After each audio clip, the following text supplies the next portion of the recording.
Let's learn about the Python data types, all the options we have in Python. Now we're back to our REPL.it so we can write some Python code. We see over here that we're using Python version 3.6.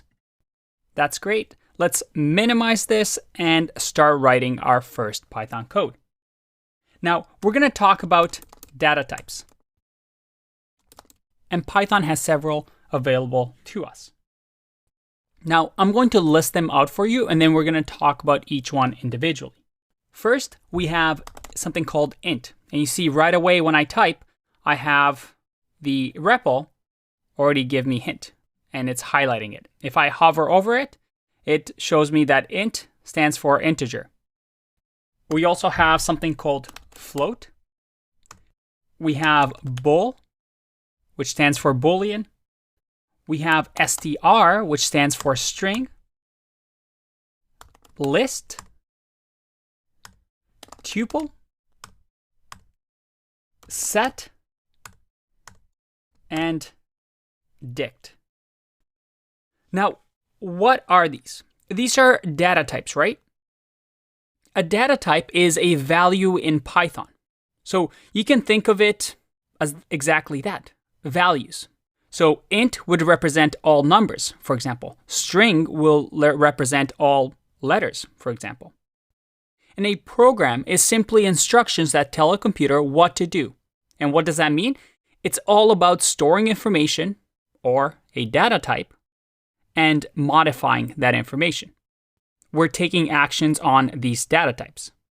So the two crucial steps when learning a programming language is that, well, we have these data types that we need to understand that exist in a language, and then we need to learn how we can manipulate the data, create, store, read, change, remove this data from the machine. Now, these data types are called the fundamental data types in Python. They are the core to the language.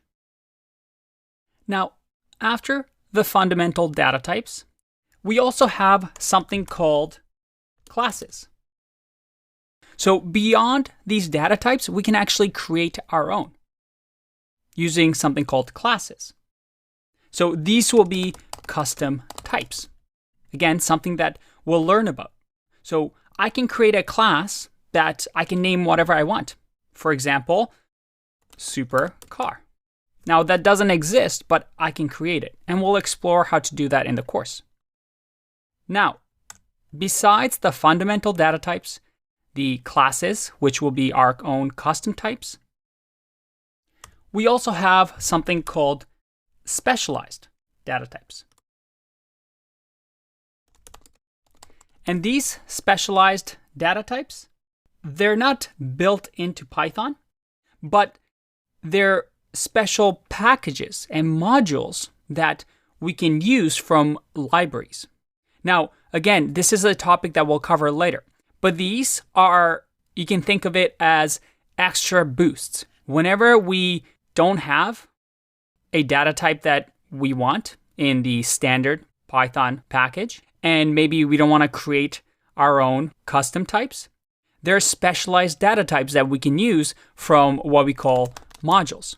So you can think of it as extensions that we can add to the language. Again, something that we'll talk about later on in the course.